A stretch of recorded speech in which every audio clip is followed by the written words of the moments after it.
I'm going to preview the Baylor versus West Virginia football game, and I'm doing it early because I just want y'all to see the preview of this game before you get really crazy busy with preparing for Thanksgiving and all that, and traveling as well. So that's why I'm doing it early. In addition, I want to do that myself because I'm going to be busy somewhat over Thanksgiving break the next few days with Thanksgiving and all that. So just get that away. And right now, West Virginia is favored by 8.5 points. Don't be shocked if the spread goes higher, like 9 points or 10 points in favor of West Virginia or more. And the game will be played on November 25th at 6 p.m. Central Time on FS1. It's not on ESPN Plus. So I'm going to go over the team stats first. West Virginia has only allowed 54 tackles for loss this year and only 9 sacks. That's pretty impressive. But they have turned the ball over 13 times, 7 interceptions, 6 fumbles. They average 31.6 points per game. Yeah, they have shown at times they could really score. And it's their run offense that's a strength.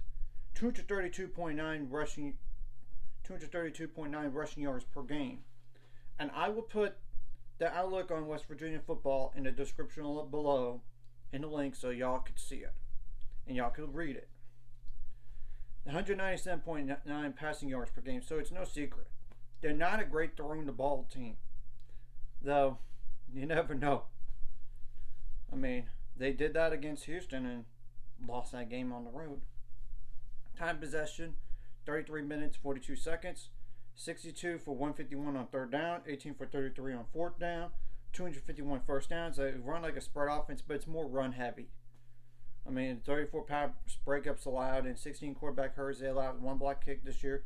The average offensive line too deep is 210.2 pounds, and I know they were down a starter last game at 1 or 2, but one of them should be back for sure. I just don't know about the other one. And the starting quarterback for West Virginia is Garrett Green, number 6, 5'11" 202-pound quarterback. That's a junior. And y'all could check out the stats on each player that I mentioned to keep an eye on. Like CJ Johnson, number 4. We didn't play against him last year because of that concussion. 6'1", 238-pound running back. That's a sophomore. Jaheim White, number 22, 5'7", 292-pound running back. That's a freshman.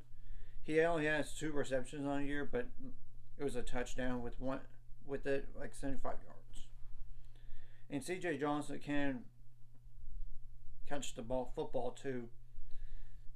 Though there's like Justin Johnson Jr., number 26, 5'11", 203-pound running back. That's a junior. And Jalen Anderson, number 0, 5'11", 214-pound running back. That's a sophomore. In terms of pass catchers, the biggest one to keep an eye on is Devin Carter, number 5, 6'3", 214-pound wide receiver. That's a senior. And none of these guys, by the way, have above 30 receptions up to this point this year. So just keep that in mind. And then it's Cole Taylor, their tight end, and number 87, 6'7", 250-pound tight end. That's a junior. Preston Fox, number 29. 5'10", 187-pound wide receiver. That's a sophomore. Hudson Clement, number 84, 6'1", 199-pound wide receiver. That's a freshman. Then it's E.J. Horton.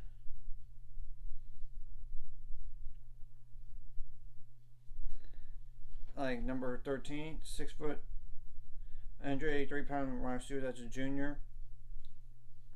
Might as well have mentioned Traylon Ray, number 18, 6'3", 193-pound wide receiver. That's a freshman. So now defensively, they were good early on, but they have taken a dip. But their offense has got better. I mean, they allowed 221 first downs this year. Like the average points per game allowed this year is 27.18. 146.6 rushing yards per game allowed, 242.8 passing yards per game allowed. 68 tackles for loss, 23 sacks, 50 pass breakups, 30 quarterback hurries, and they have forced 13 turnovers, like 9 interceptions and 4 fumbles.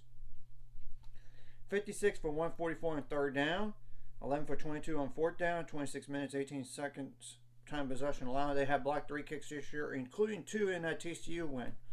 Just keep that in mind. Like, they run like a multiple defensive line, like 2 or 3 deep.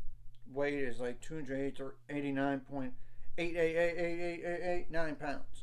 But if you're just looking at nose tackle or defensive tackle, at the 3 deep, 292.166666667. But you get the point, pounds. And at defensive end, at the 3 deep is 285 in the third. So what are some players to keep an eye on for West Virginia's defense? Lee Knogba, Knoghba. I apologize if I butchered that name. That is a hard name to pronounce. Number 1, 6'1" inch, 234-pound linebacker. That's a senior. Then it's Anthony Wilson. Number 12, 5'9" inch, 191-pound safety. That's a junior. Beanie Bishop. Number 11, 5'10" inch, 184-pound cornerback. That's a senior. Ben Cutter. Number 15, 6 foot, 224-pound linebacker. That's a freshman.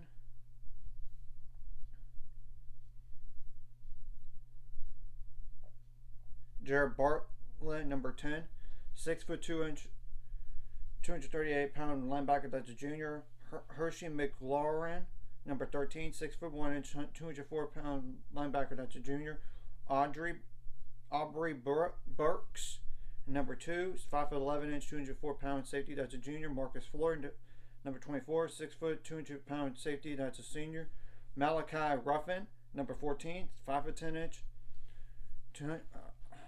probably 100. Okay. It's not. Yeah, I'm going to.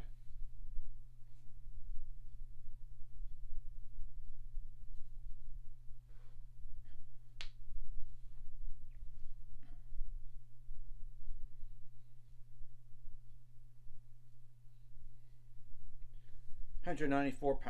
So, yeah. 194-pound cornerback. That's a senior. Sean Martin, number 91, 6 foot 5 inch, 290-pound defensive lineman. That's a junior.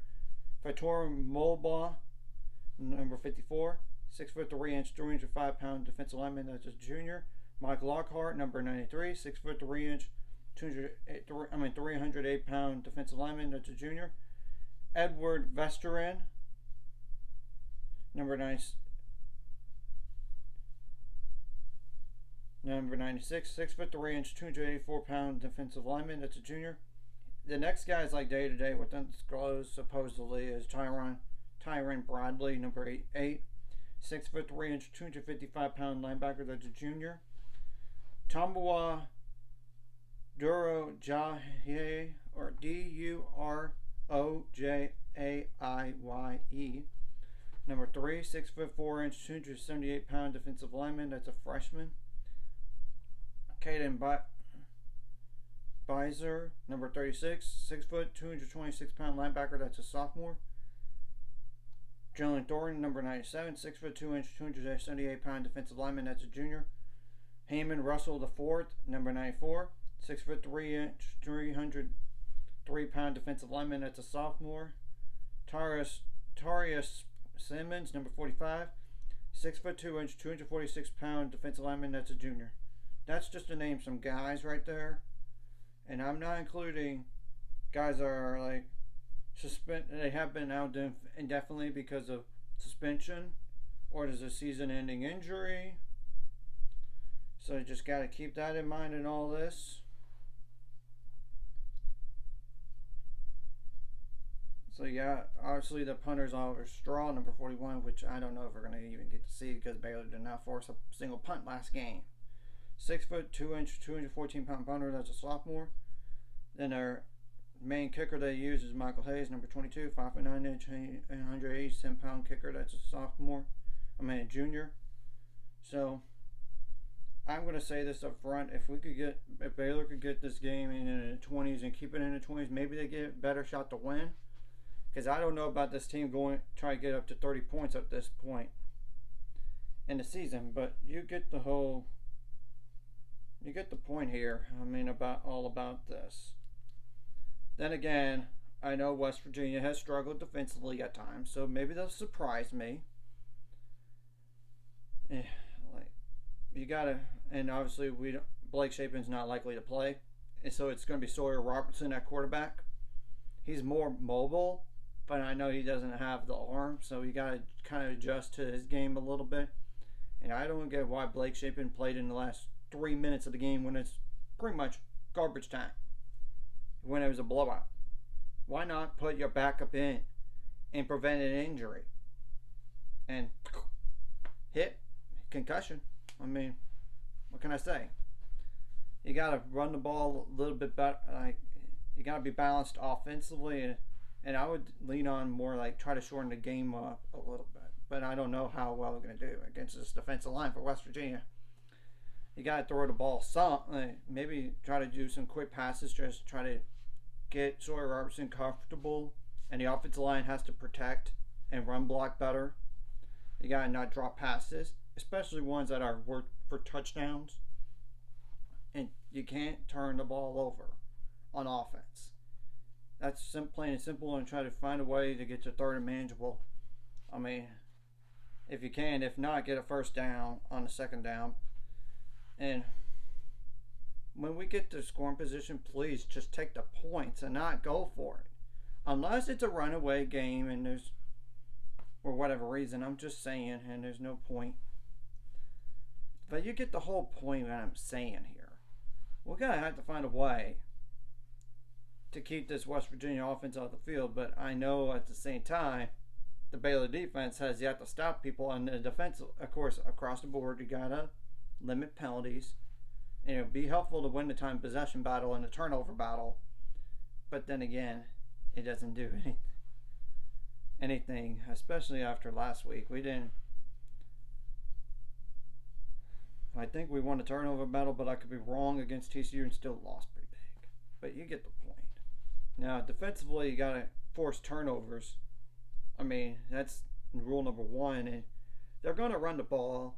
It's no secret what they're going to do. They might just run the ball crazy in this game. And I know we gave up so many passing yards last game, so I wonder if they're going to do the exact opposite of what TCU just did. You got to make adjustments on the fly in all aspects of the game. I mean, that's true. And I would say the defense needs to find a way to get off the field on third down if you can. They have to do a better job of that. They didn't allow a single punt last game, and they even went for it a few times, and they still got it. And that one touchdown last week that just boggles my mind is a 3rd and 25 for TCU, and Baylor allowed them to score. Come on. It's one thing to allow to catch. It's another thing to allow a touchdown, let alone a first down. So I'm just like, come on.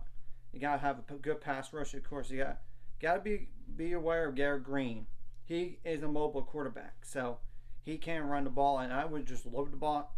You gotta stop the run or slow it down, and try to keep them within the 20s in terms of scoring. Because if you could keep them in the 20s, and the offense could get up to that point, maybe they have a chance to win the game here. I'm just being brutally honest. I mean, that's the truth.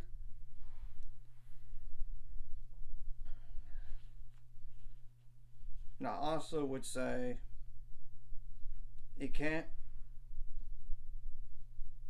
gotta do this. You can't let this 1-7 home record happen on your watch. And do it for the seniors out there. It's senior day. And I get the crowd might not be that great, but still. You got to do it for the seniors. And you got to lay it all out there, man. You got to do it for those seniors out there. I mean, the truth is, it's their last game. We surely don't want to have just one win at home all year long on 8 home game schedule here. I'm just saying I would put everything up to the chips right now and play with nothing to lose. in this game because you literally have nothing to lose except 3-9. And granted, we're going to have to wait and see what happens in the offseason. And I know the coaching staff is probably under fire right now. And there will be changes. It's a matter of how much. Whether it's just assistants or the head coach or even both.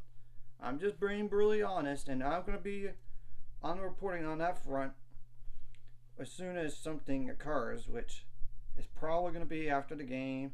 If not, like, it could be directly after the game, or is it going to be on that Sunday? But the whole point of it is you got to do it for your seniors and play your hearts out. I mean, that's the truth. And try to give Neil Brown another bad loss, just like the Houston game. I mean, I'm telling the truth. And I get they lost to Oklahoma State at home. They lost to Oklahoma pretty handily. But they crushed Cincinnati, despite only rushing. They didn't even throw the ball that much, but over 400 yards rushing last week. Come on. I mean, I'm just telling the truth. Because it's no secret what West Virginia is going to do in this game. They're going to run the ball. It's no secret. Special teams wise, of course, you got to punt the ball pretty good. Pin them down. Of course, make your field goals, make your extra points. Don't want to have special teams blunders like a block punt or a block field goal or a block extra point or even a kick return touchdown, a punt return touchdown, or a good gain on those. That's if it's not a touchdown, it's a pretty good gain. You don't want to allow that to happen. So, what else do I have to say about this game? Just try to go out there with your hair on fire. You have nothing to lose except another loss with only one home win and a 3-9 record.